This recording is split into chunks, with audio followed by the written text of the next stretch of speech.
अरे ओ दुकानदारों, चलो चलो आज का ऋण निकालो। लेकिन राजकुमार जी, बस अभी अभी तो मैंने दुकान लगाई है मालिक। अभी तो मेरे पास एक ग्राहक तक नहीं आया, मैं आपको पैसे कहाँ से दूं?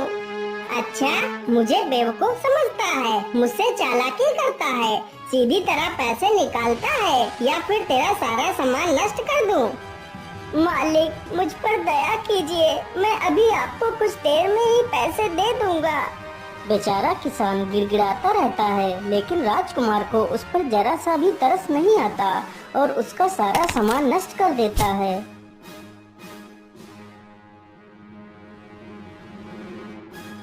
अब बताओ जल्दी से, किस किस को ऋण नहीं देना है? नहीं नहीं मालिक, ये लीजिए ऋण। हाँ हाँ मालिक, मैं तो आपको ऋण देने के लिए आपकी कब से प्रतीक्षा कर रहा था। इस प्रकार सारे दुकानदार डर कर राजकुमार को ऋण दे देते हैं। राजकुमार घोड़े पर बैठता है और वहाँ से चला जाता है। अरे नहीं नहीं, यह सब कब तक चलता रहेगा? हम लोगों को कुछ ना कुछ तो करना ही पड़ेगा।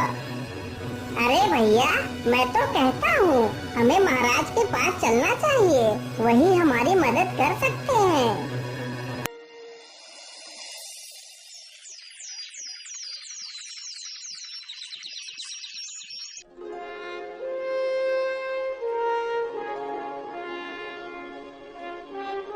बोलिए गाँव वालों, आप लोगों को क्या तकलीफ है और आप लोग इतना परेशान क्यों दिखाई दे रहे हैं?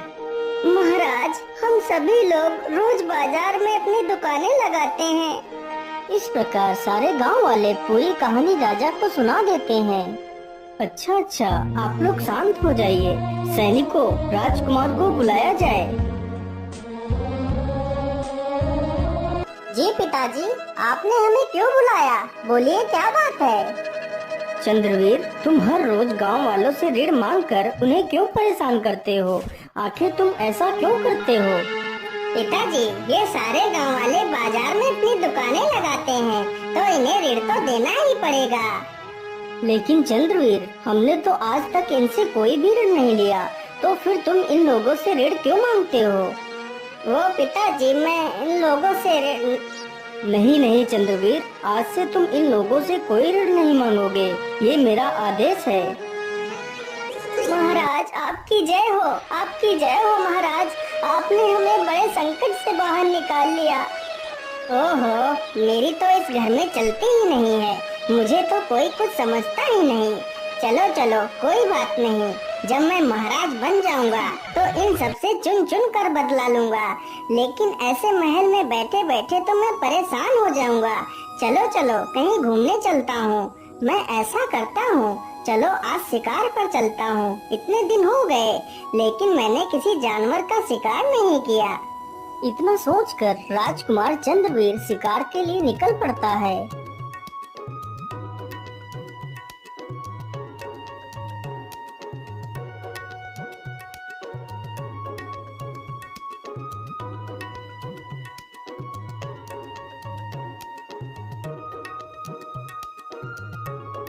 क्या करूं, आज तो शिकार कहीं दिखाई नहीं दे रहा है। मुझे लगता है आज मुझे यहाँ से भी निराश होकर ही लौटना पड़ेगा। चलो चलो, अब घर वापस लौट चलता हूँ। ये सारी बातें सोचकर राजकुमार जंगल से वापस लौटने लगता है।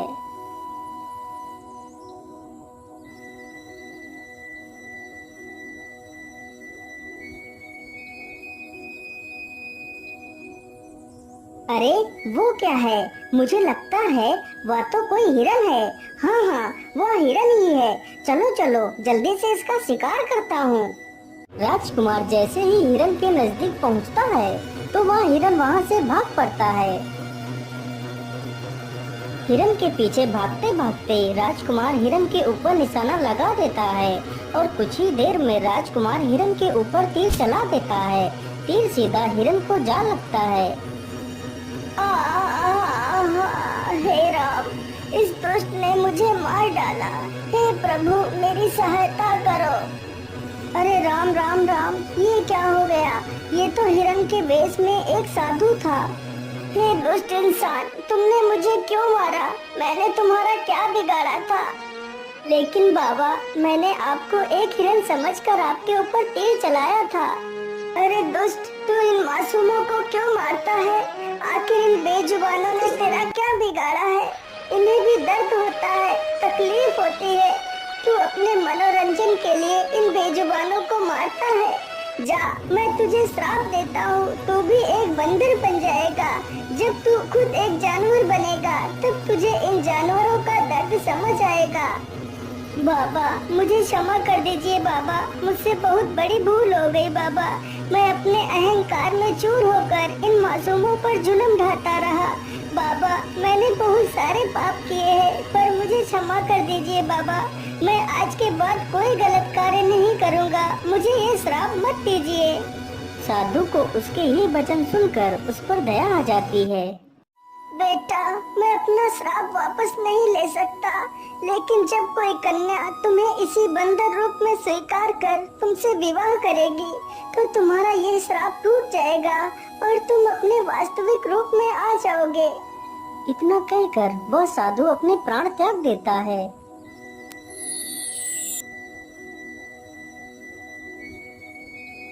अरे, ये क्या हो रहा है मेरे साथ? देखते ही देखते कुछ ही देर में राजकुमार एक बंदर बन जाता है।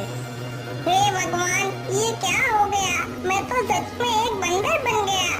ठीक है, यही मेरे गुनाहों की सजा है। इतना कहकर वह बंदर अपने राज्य महल की तरफ निकल पड़ता है।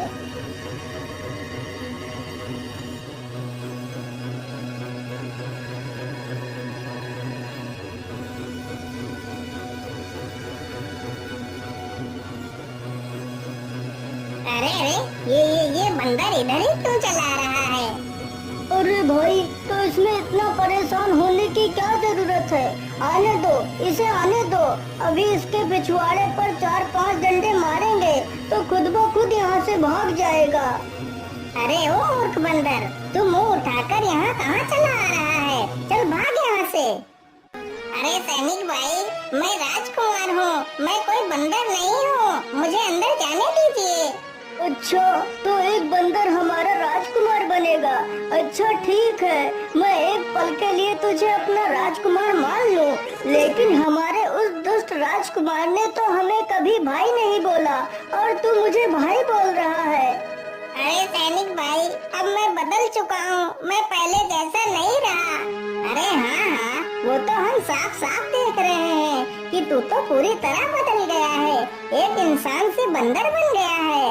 अरे ओ मूर्ख बंदर, हम लोगों को बेवकूफ बना रहा है, चल भाग यहाँ से। इतना कहते ही सैनिक बंदर को 4-5 डंडे चिपका देते हैं। बंदर तुरंत ही वहाँ से भाग खड़ा होता है। हे भगवान, अब मैं क्या करूं? मुझे तो यह सैनिक अंदर घुसने ही नहीं दे रहे हैं। मैं अंदर कैसे जाऊं? मुझे तो बहुत जोर की भूख भी लगी है। इतना सोचकर वह बंदर वहाँ से चल पड़ता है।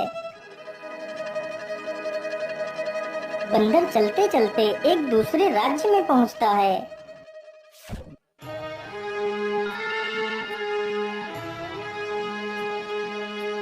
अरे, खाना तो मिल गया, चलो चलो जल्दी से ये खाना खा लेता हूँ।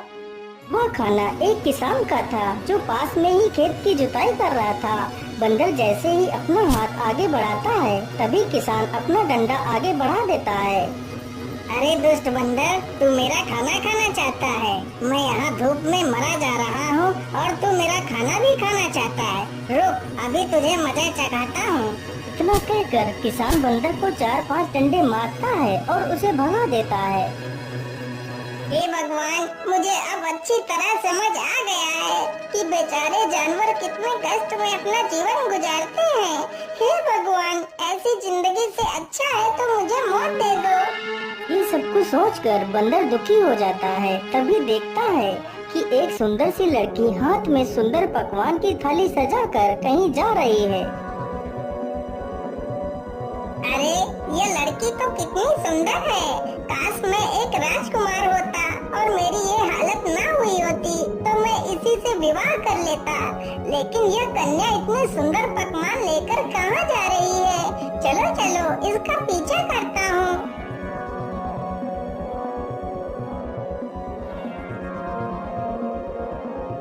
राजकुमारी खाने की थाली को ले जाकर एक गुफा के पास रख देती है और चुपचाप वहाँ से चली जाती है। अरे वाह वाह, ये लड़की तो कितनी महान है जो जानवरों के लिए खाना रखकर चली जाती है। और एक मैं था जो खुद जानवरों को ही खा जाता था। लेकिन अब ये सब सोचकर क्या फायदा, चलो जल्दी से खाना खा लेता हूँ। मुझे तो ये खाना देखकर रहा ही नहीं जा रहा। इतना सोचकर बंदर तुरंत जाता है और पूरी थाली को चट कर जाता है। जो खाना बंदर खा गया था वह खाना एक डायन के लिए रखा गया था। राजकुमारी रोज उस डायन के लिए खाना गुफा के पास रखकर चली जाती थी।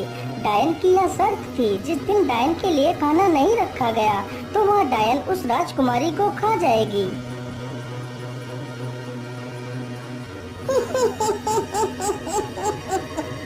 अरे ये क्या, आज तो मेरे लिए भोजन रखा ही नहीं गया और ऊपर से यह खाली थाली रखती। राजकुमारी, आज तू मेरे हाथों से नहीं बच पाएगी। आज मैं तुझे मार कर तेरा मांस खाऊंगी। हे भगवान, तो वह खाना इस डायन के लिए था। ये मैंने क्या कर दिया। अब तो यह डायन उस बेचारी राजकुमारी को मार डालेगी। अब मैं क्या करूं? अरे नहीं नहीं, मैं ऐसा नहीं होने दे सकता। बंदर इतना सोच ही रहा था कि तभी डायन राजकुमारी को उठाकर ले आती है। अरे राम राम राम, यह डायन तो सच में राजकुमारी को उठाकर ले आई है। चलो चलो, मैं भी इसके पीछे पीछे गुफा में घुस जाता हूँ।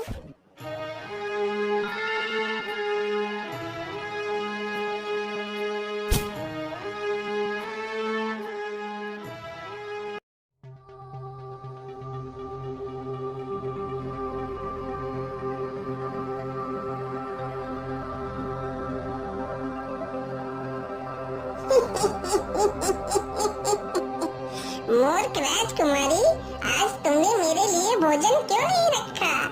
अरे, आप ये क्या कह रही हैं? मैंने तो आपके लिए खाना रखा था। अच्छा, तो तू मुझे मूर्ख बना रही है। आज मैं तुझे मार कर तेरा मांस खाऊंगी। अरे बाप रे बाप, यह डायन तो राजकुमारी को मार ही डालेगी। मुझे कुछ न कुछ तो करना ही होगा। तभी बंदर को एक मजबूत डंडा दिखाई पड़ता है। बंदर तुरंत उस डंडे को उठाता है और पीछे से जाकर डायन के सिर पर जोर से मारता है। इतना कहकर डायन वहीं पर गिरकर बेहोश हो जाती है। बंदर जल्दी से राजकुमारी का पिंजरा खोल देता है और जल्दी से दोनों गुफा से बाहर की ओर निकलने लगते हैं।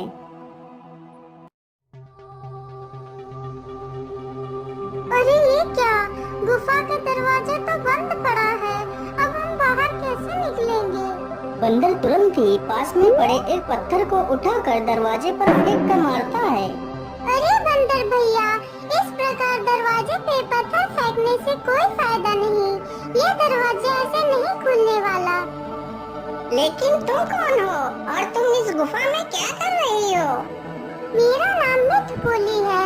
मैं इस गुफा में उस डायन को मारने आई थी, लेकिन उस ताकतवर डायन को मैं मार ना पाई। लेकिन मिठबोली बहन, तुम इस डायन से बदला क्यों लेना चाहती हो? बंदर भैया, मैं और मेरे पति यही पास के जंगल में एक पेड़ पर घोंसला बनाकर रहते थे। एक दिन की बात है, ये डायन एक हिरण के शिकार के लिए आती है। डायन जैसे ही हिरण पर वार करती है, तभी वह हिरण मेरे पेड़ के सामने से हट जाता है और उस डायन का वार मेरे पेड़ पर पड़ जाता है और पेड़ गिर जाता है, जिसकी वजह से मेरे पति और मेरे अंडे उसे पेड़ के नीचे दबकर मर जाते हैं। उस दिन से मैंने कसम खाई कि मैं इस डायन को मार कर ही दम लूंगी, लेकिन मैं अभी तक उस डायन को मार नहीं पाई। लेकिन मिठबोली बहन, मैंने तो उसे एक डंडे में ही मार दिया। अरे नहीं नहीं बंदर भाई, आपको नहीं पता, वह डायन ऐसे नहीं मरने वाली। वह सिर्फ कुछ देर के लिए बेहोशी की हालत में गई है। अरे मिठबोली, तुम ये क्या कह रही हो? यदि वह डायन मरी नहीं है, तो वह डायन फिर कैसे मरेगी? बंदर भाई, जब तक वह मूर्ति नहीं टूटेगी, तब तक वह डायन नहीं मरेगी। अरे मिठबोली बहन, तुम किस मूर्ति की बात कर रही हो? मुझे जल्दी से बताओ। बंदर भैया, यदि तुम उस मूर्ति को देखना चाहते हो, तो चलो मेरे साथ। मिठबोली तुरंत ही उन दोनों को उस मूर्ति के पास ले जाती है जिसमें उस डायन की आत्मा थी। अच्छा, तो तुम सारे चूजे मिलकर मुझे मारने की योजना बना रहे हो। रुको रुको, मैं अभी तुम लोगों को मजा चखाती हूँ। डायन तुरंत ही अपनी जादुई छड़ी से उन तीनों पर वार करती है, लेकिन जैसे ही डायन वार करती है तभी वह तीनों मूर्ति के सामने से हट जाते हैं और डायन का वार सीधा मूर्ति पर पड़ता है, जिसकी वजह से मूर्ति टूट जाती है और वह डायन समाप्त हो जाती है। डायन के मरते ही गुफा का दरवाजा खुल जाता है और तीनों ही उस गुफा से बाहर चले जाते हैं। अरे बंदर, तुम तो कितने बहादुर हो जो तुमने मेरी इस डायन से रक्षा की है। अरे राजकुमारी जी, मैं कोई बंदर नहीं हूँ, मैं एक राजकुमार हूँ। फिर वह बंदर अपनी पूरी कहानी राजकुमारी को सुनाता है। मेरा यह रूप तभी बदलेगा जब कोई लड़की मुझे इसी बंदर रूप में स्वीकार कर मुझसे विवाह करेगी। यदि ऐसी बात है तो मैं तुम्हारे साथ विवाह करूंगी। फिर वह राजकुमारी और वह बंदर एक मंदिर में विवाह कर लेते हैं। विवाह संपन्न होते ही बंदर अपने वास्तविक रूप में आ जाता है। अरे वाह राजकुमारी जी, यह तो चमत्कार हो गया। मैं तो वापस अपने वास्तविक रूप में आ गया। फिर वे दोनों अपने राज्य की ओर लौट जाते हैं और खुशी खुशी रहने लगते